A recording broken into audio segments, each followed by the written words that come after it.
마가복음 14장 1에서 2절 말씀입니다. 14장.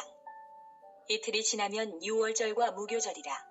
대제사장들과 서기관들이 예수를 흉계로 잡아 죽일 방도를 구하며 이르되 밀란이 날까 하노니 명절에는 하지 말자 하더라.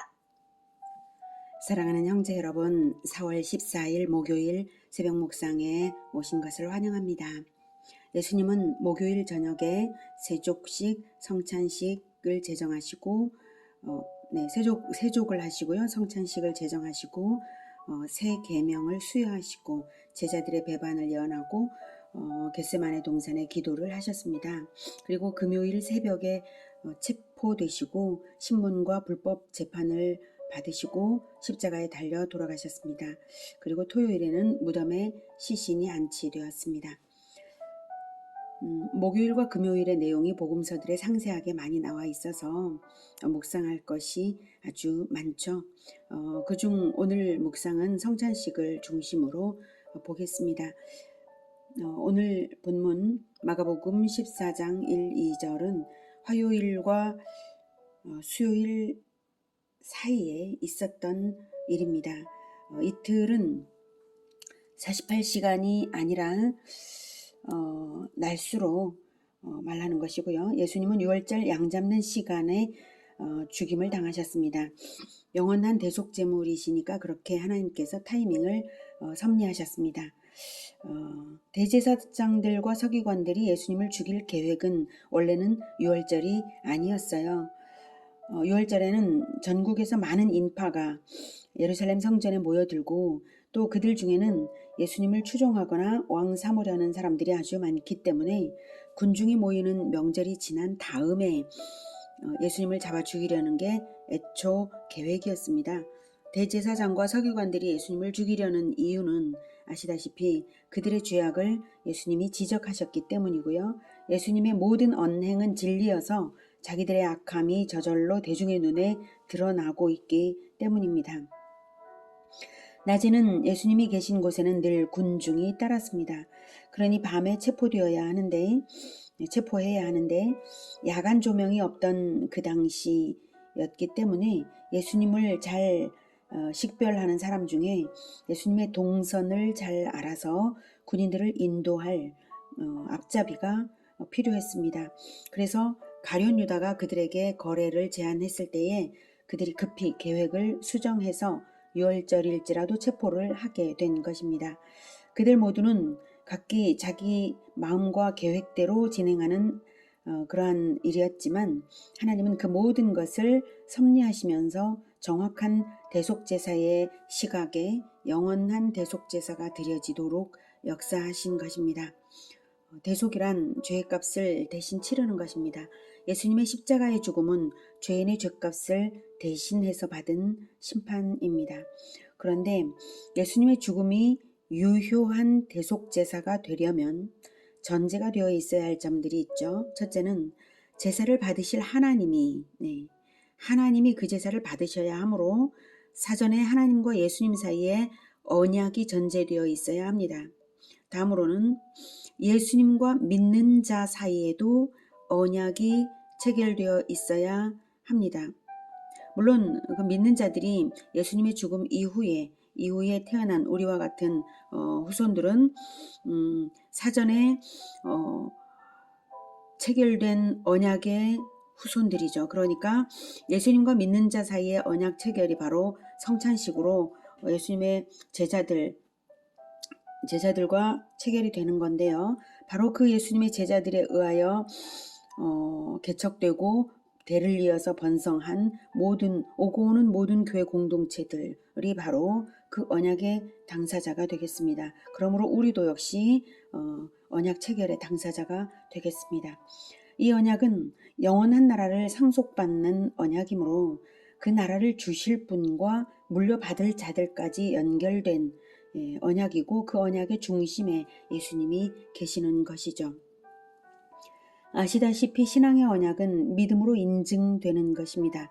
성령의 인증입니다. 따로 종이계약서를 주고받는 것이 아닙니다. 먼저 하나님과 예수님 사이에 언약이 있었을까요? 예수님이 드리는 기도에서 알 수 있습니다. 성경에서 보면 요한복음 17장 1에서 4절 17장. 예수께서 이 말씀을 하시고 눈을 들어 하늘을 우러러 이르시되 아버지여, 때가 이르렀사오니 아들을 영화롭게 하사 아들로 아버지를 영화롭게 하게 하옵소서. 아버지께서 아들에게 주신 모든 사람에게 영생을 주게 하시려고 만민을 다스리는 권세를 아들에게 주셨음이로소이다. 영생은 곧 유일하신 참 하나님과 그가 보내신 자 예수 그리스도를 아는 것이니이다. 아버지께서 내게 하라고 주신 일을 내가 이루어 아버지를 이 세상에서 영화롭게 하였사오니 아버지여. 네. 목요일 밤에 드린 이 기도에 나타납니다. 1절에서 아버지여 때가 이르렀사오니 언약대로 그 성취의 때가 이르렀사오니 이 말씀이죠. 2절 아들에게 주신 모든 사람에게 영생을 주게 하시려고 아들에게 주신 이미 언약을 통해서 주신 그것입니다. 4절 내게 하라고 주신 일을 내가 이루어 언약으로서 하라고 주신 사명 그것이 있었죠. 언약에 따라 정한 때가 되었고 아버지는 아들에게 사람들을 주시고 아들은 아버지께 명령하신 일을 이루어 드릴 것입니다. 그리고 아버지께서 아들에게 주시는 그 사람들은 영생을 얻는 사람들입니다. 하나님 아버지와 아들 예수님 사이에 언약이 있었던 것을 재확인하면서 기도하신 것입니다. 그리고 십자가에서 죽으실 때 마지막 하신 말씀이 다 이루었다입니다.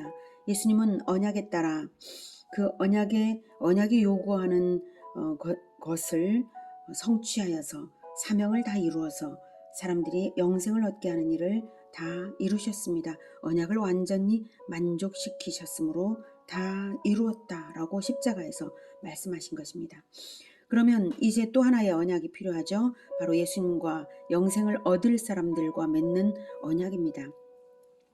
아버지와 아들 사이에도 서로 상대방에게 주고받는 것이 있고 실천되었던 것처럼 예수님과 구원받는 사람 사이에도 언약을 맺어서 상호 주고받는 것이 있습니다. 예수님은 영생을 주시고 믿는 자들은 계명을 실천하는 것이 바로 그 언약입니다. 언약에는 계명이 항상 한 세트로 있는 것이죠. 그리고 그 언약식이 바로 성찬식입니다. 예수님은 십자가를 지시기 바로 전날에 성찬식을 제정하셨습니다. 누가복음 22장 19, 20절 또 떡을 가져 감사기도 하시고 떼어 그들에게 주시며 이르시되 이것은 너희를 위하여 주는 내 몸이라. 너희가 이를 행하여 나를 기념하라. 하시고 저녁 먹은 후에 잔도 그와 같이 하여 이르시되 이 잔은 내 피로 세우는 새 언약이니 곧 너희를 위하여 붓는 것이라. 네, 새 언약이니 예수님은 떡을 먹는 것과 잔을 나누는 방법으로 언약식을 제정하셨는데요. 중요한 것은 떡을 예수님의 몸으로 잔을 예수님의 피로 동일시하셨습니다. 그것이 새 언약입니다. 이 잔은 내 피로 세우는 새 언약이니 곧 너희를 위하여 붓는 것이라. 십자가 대속 죽음이 곧 언약의 성취이니 이것을 기념하는 자들이 내 백성이라는 말씀입니다. 구약 성경의 성취인데요. 대표적인 몇 가지를 말씀드리면 할례 언약의 성취, 시내산 언약의 성취, 유월절 언약의 성취입니다. 사실은 구약의 모든 언약들의 성취입니다만 이 세 가지만 간단히 보죠. 언약의 내용은 구약과 동일하게 언약식의 두 당사자가 하나님과 백성의 관계, 왕과 백성의 관계가 되는 것입니다. 구약에도 언약식이 있는데요. 대표적으로는 이스라엘이 출애굽해서 시내산에서 계명을 받고 난 후 짐승의 피를 뿌리며 제사를 드린 일이 있습니다. 이때 짐승은 흠없는 짐승이어야 하고 짐승을 잡아서 피를 뿌리는 것은 언약 파기의 대가가 바로 죽음이라는 뜻입니다. 유월절 제사도 같은 의미이고요. 모든 제사가 같은 의미입니다. 하나님은 흠없는 짐승으로서 그리스도 오실 그리스도의 죽음을 흠없는 짐승의 피를 흘리게 함으로써 오실 그리스도의 보혈의 제사를 예표하신 것입니다. 하나님은 겨우 짐승의 피를 대신 받으시고 죄인들을 자기 백성으로 받으신 것인데요. 어떻게 짐승의 가치와 사람의 가치가 같을 수가 있나요? 그럴 수가 없죠. 그래서 짐승은 예표입니다. 예표일 뿐입니다. 짐승 제사가 그리스도의 피의 제사를 예표하는 것이죠. 마치 플라스틱 카드로 매매가 실효성 있게 이루어진 다음에야 금액이 실체로서의 금액이 지불되는 것과 비슷하죠. 플라스틱 카드 자체가 가치가 있는 것이 아니잖아요. 그럼에도 불구하고 받아주는 것처럼 구약 이스라엘 때는 그 예표만으로 언약을 믿고 있구나 하고 하나님께서 받아주셨던 것이죠. 이스라엘은 유월절 어린 양을 잡으면서 그 어린 양처럼 백성을 대속하러 오실 참된 어린 양 그리스도를 기다린 것입니다.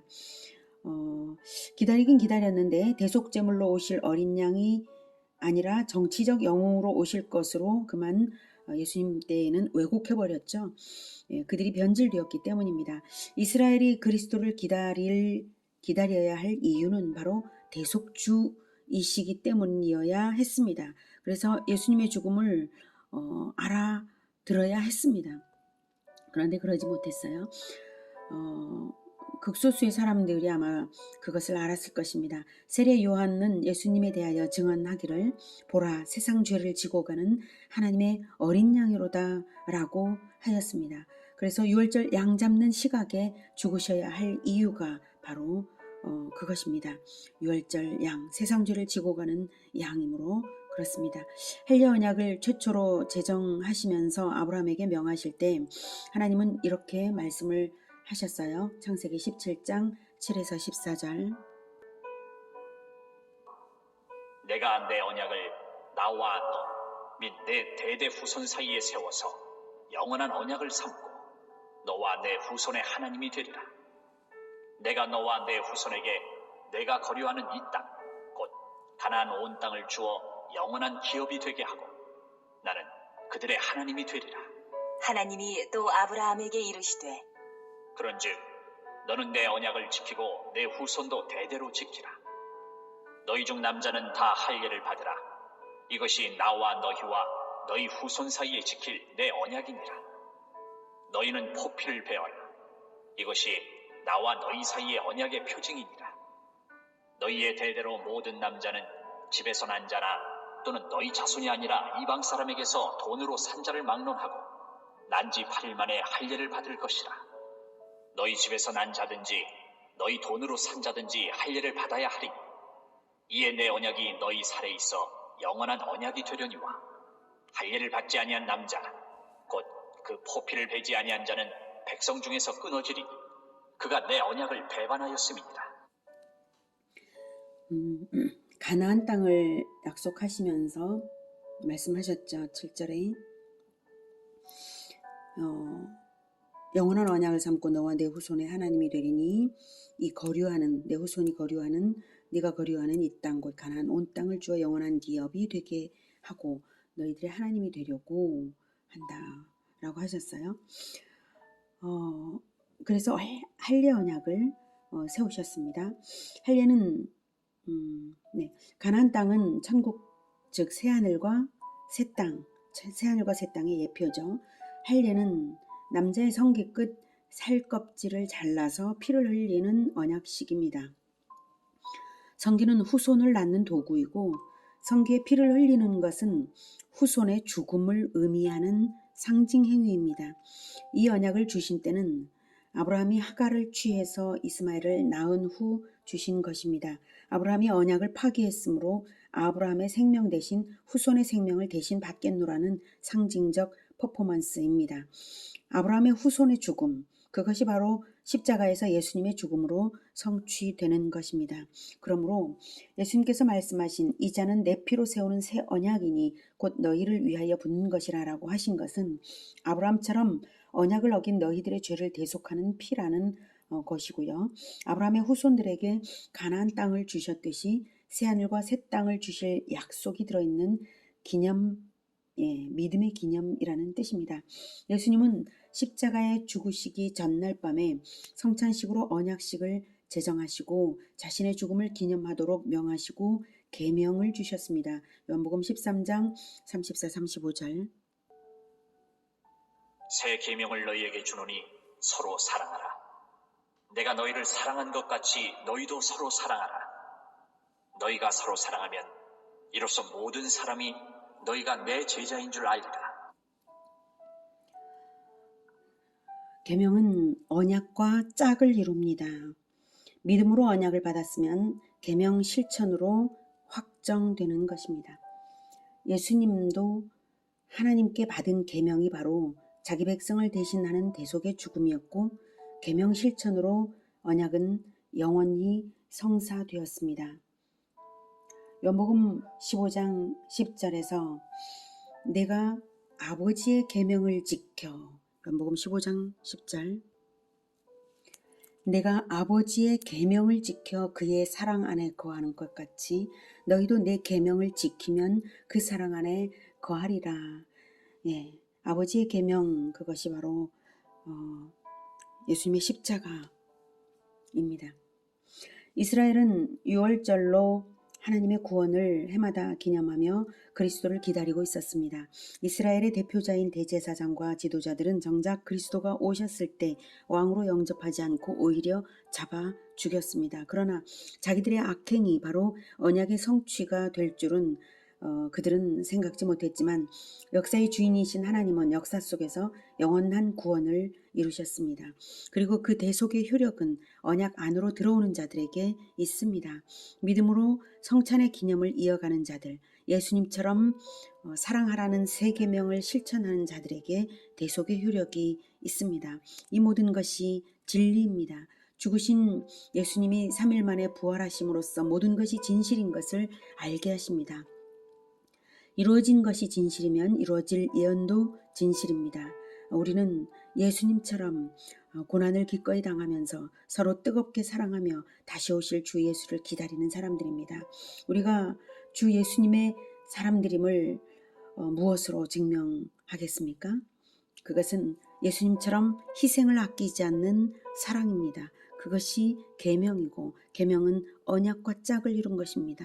언약을 받았다면 계명 실천으로서 증명되어야 합니다. 그 사랑의 실천이 우리의 구원을 증명합니다. 성찬식을 기념하는 것만으로도 진정한 믿음을 알아보시는 하나님이시므로 진정한 믿음을 가진 자의 그것을 받으시지만 성찬식에 참여하면서도 진정한 믿음이 아닌 자들은 받지 않으십니다. 대제사장들이 유월절을 안 지킨 적이 있었겠습니까? 그럼에도 불구하고 그들은 진정한 유월절 양이신 예수님을 죽였습니다. 그런 것처럼 성찬식을 기념하는 자들은 자기가 기념하는 성찬식의 정신, 즉 십자가의 정신을 인생으로 살아드려야 하는 것입니다. 기도하겠습니다. 하나님,